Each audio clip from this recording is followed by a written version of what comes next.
नमस्कार दोस्तों, सानवी क्लासेस आल एग्जाम में आपका बहुत बहुत स्वागत है। मैं विभा। आज हम इतिहास के कुछ महत्वपूर्ण क्वेश्चन का अध्ययन करेंगे जो आपके आगामी आने वाले सभी एग्जाम के लिए जैसे TGT, PGT, D triple S और अन्य प्रतियोगी परीक्षाओं के लिए बहुत ही उपयोगी सिद्ध होंगे। वीडियो आपको अच्छी लगे तो लाइक, शेयर और सब्सक्राइब करना ना भूलिएगा। चलिए स्टार्ट करते हैं। पहला क्वेश्चन है, किसने पहली बार बादशाह सम्राट शीर्षक अपनाया? बाबर, अकबर, हुमायूं, शाहजहां? किसने? तो आंसर है बाबर ने। व्याख्या देख लेते हैं।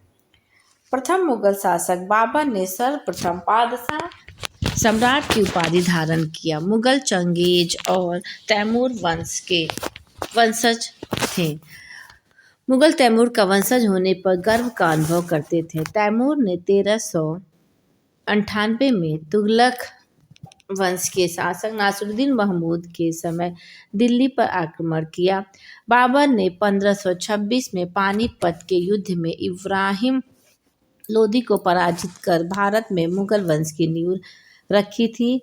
पानीपत के युद्ध में बाबर ने सर्वप्रथम बारूद का प्रयोग किया। इस विजय के पश्चात उसने 1527 में खानवा के युद्ध में राणा सांगा को पराजित किया और गाजी की उपाधि धारण की।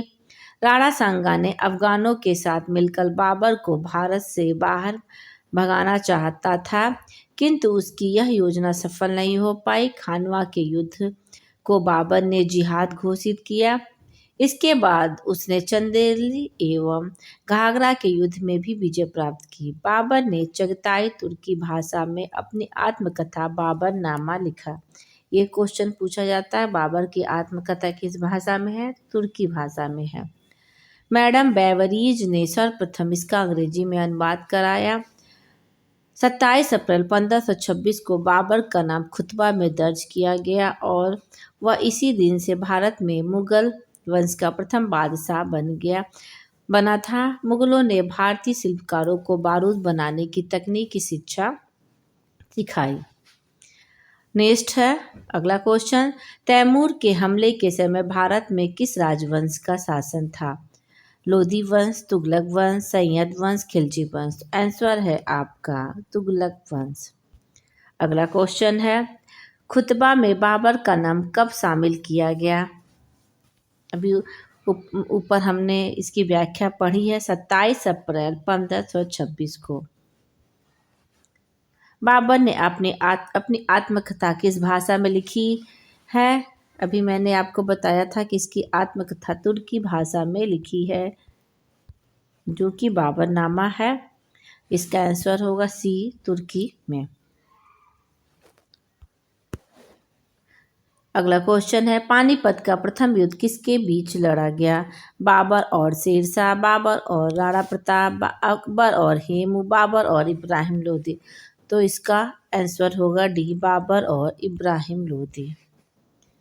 अगला क्वेश्चन है, किसने भारतीय शिल्पकारों को बारूद बनाने की तकनीक सिखाई? मुगल, मौर्य, मराठा, आर्य? तो मुगलों ने ये भाषा सिखाई।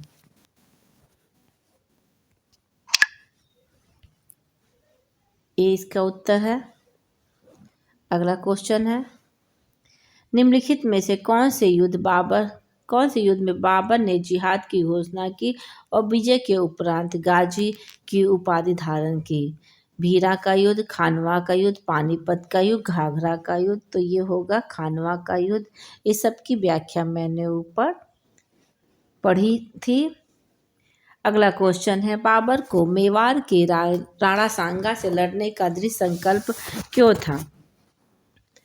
आंसर है, देखते हैं। अफगानों ने बाबर को उखाड़ फेंकने के लिए राणा सांगा के साथ सहयोग किया था। राणा सांगा ने लोदी का समर्थन किया। अफगानों ने बाबर को उखाड़ फेंकने के लिए राणा सांगा के साथ सहयोग किया था और राणा सांगा ने लोदी का समर्थन किया। दोनों या 1526 में इब्राहिम लोदी की हार के बाद राणा सांगा दिल्ली पर कब्जा करना चाहता था। इसका उत्तर आपका सी होगा। अगला क्वेश्चन देखते हैं।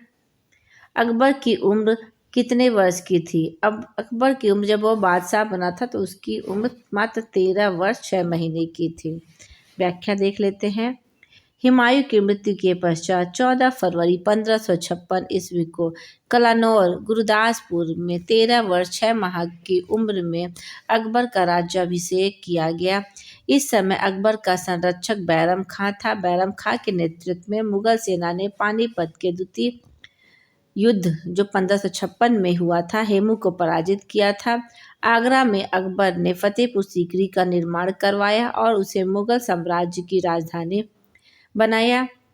उसके प्रमुख सैन्य अभियानों में चित्तौड़, रणथंभौर, गुजरात, पटना एवं बंगाल, कश्मीर आदि प्रमुख थे। मुगलों ने 1568 में राणा उदय सिंह को पराजित करके चित्तौड़ पर कब्जा कर लिया था। अकबर का अंतिम विजय या सैन्य अभियान असीरगढ़ 1601 था। बिहार विजय के पश्चात मुगलों ने पटना शहर को पुनर्विकसित किया था। 1572 में गुजरात विजय के पश्चात अकबर ने फतेहपुर सीकरी में बुलंद दरवाजे का निर्माण करवाया था। अकबर के जीवन का सबसे प्रसिद्ध एवं निर्णायक युद्ध मेवाड़ के शासक महाराणा प्रताप के साथ हुई हल्दी घाटी का युद्ध था। इस युद्ध में घुड़सवार और पैदल सेना ने महत्वपूर्ण भूमिका निभाई थी। मुगल सेना का नेतृत्व मान सिंह कर रहे थे। इस युद्ध में मुगल सेना महाराणा प्रताप को पराजित नहीं कर पाई और न ही अपना प्रभुत्व स्थापित कर सकी। महाराणा प्रताप चित्तौड़ और मंडलगढ़ को छोड़कर मेवाड़ पर शासन करते रहे। 1568 में मुगलों ने किसे पराजित करके चित्तौड़ पर कब्जा कर लिया? राणा उदय सिंह को, राणा महाराणा प्रताप को, राणा अमर सिंह को, राणा राम सिंह को।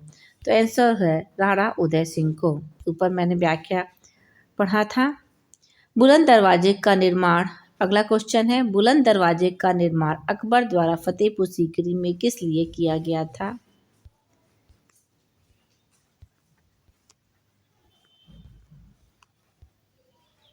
पहला है गुजरात पर अपनी जीत का स्मरणोत्सव मनाने के लिए, सलीम के जन्म का जश्न मनाने के लिए,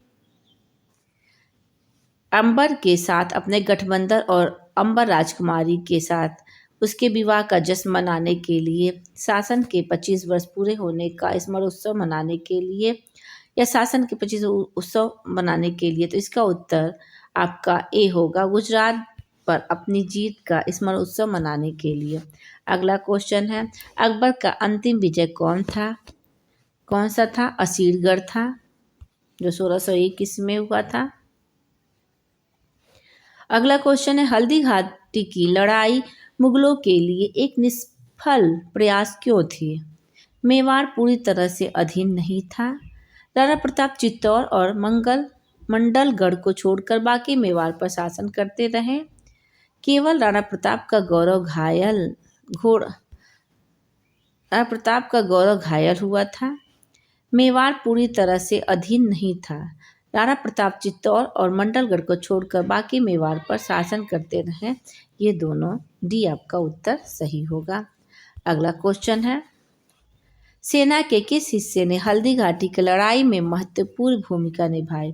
घुड़सवार और हाथी ने, घुड़सवार और पैदल सेना ने, हाथी और पैदल सेना ने, पैदल सेना और तोपदार बंदूकधारियों ने। तो इसका उत्तर बी होगा, घुड़सवार और पैदल सेना ने। अगला क्वेश्चन है, मुगलों के द्वारा बिहार के किस नगर को पुनर्विकसित किया गया?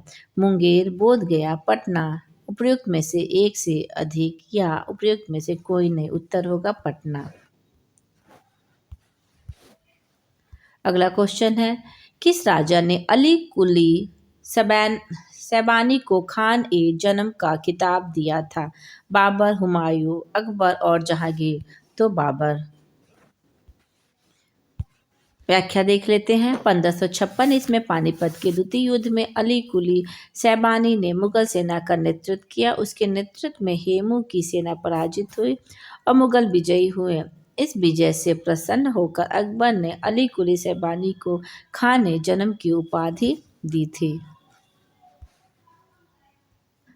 मुगल साम्राज्य जहांगीर के शासनकाल में आने वाले विदेशी यात्री कौन थे? William Finch, Francisco Pelsaert, Ralph Finch और विलियम फिंच और फ्रांसिस्को पेल्स एट।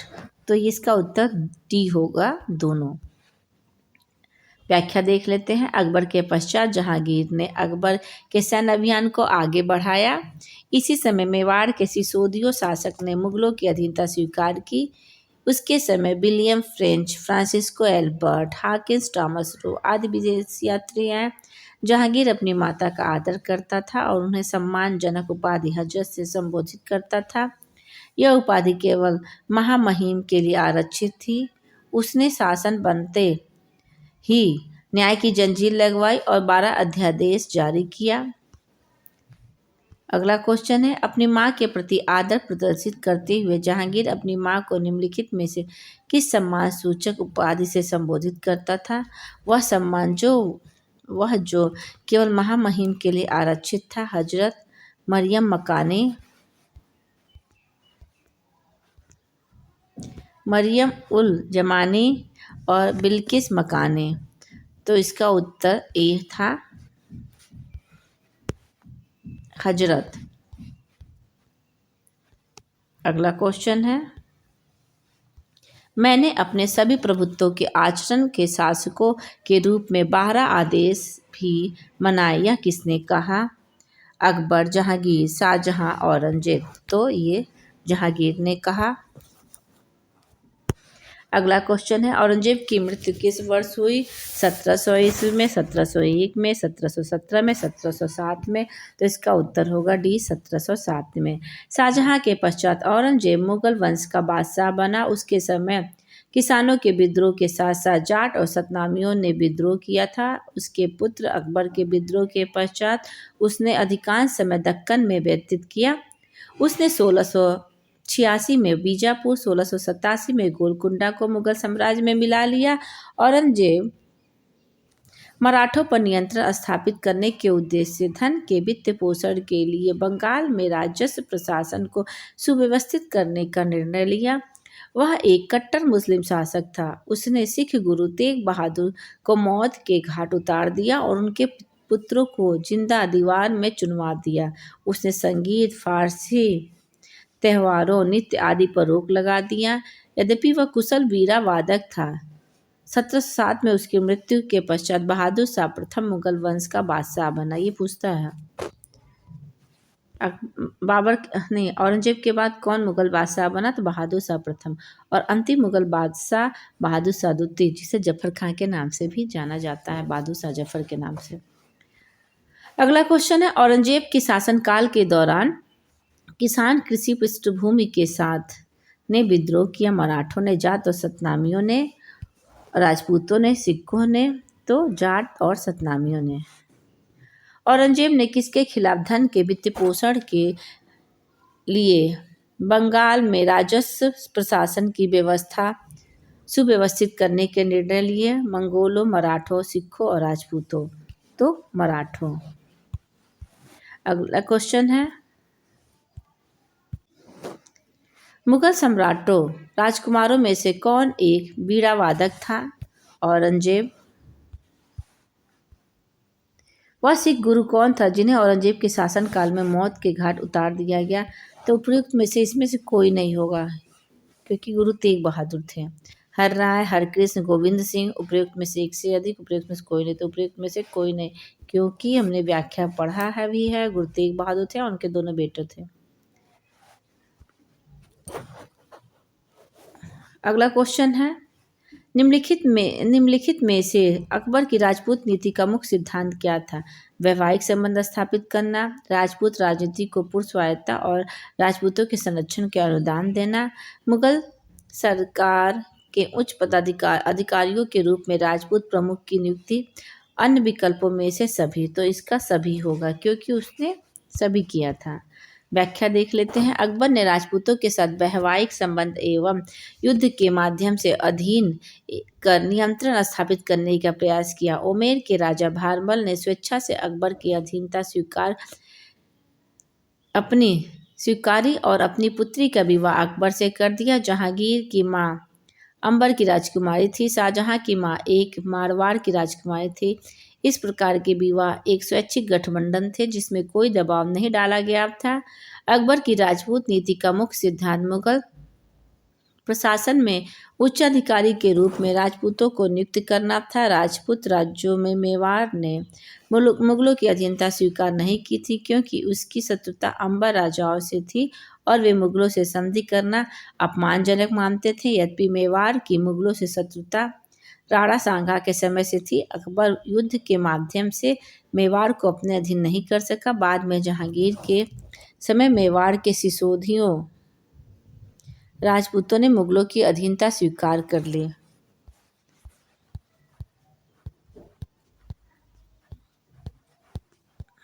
अगला क्वेश्चन है, अंबर राजकुमारी के साथ अकबर का विवाह अद्वितीय क्यों था? वह इस्लाम में परिवर्तित नहीं हुई। मुगल शासन के साथ वह पहला राजपूत विवाह था।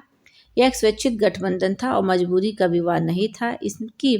इसमें सत्तापूर्ण मुगल राजपूत संबंधों के लिए मार्ग प्रशस्त थे, तो यह एक स्वैच्छिक गठबंधन था और मजबूरी नहीं थी।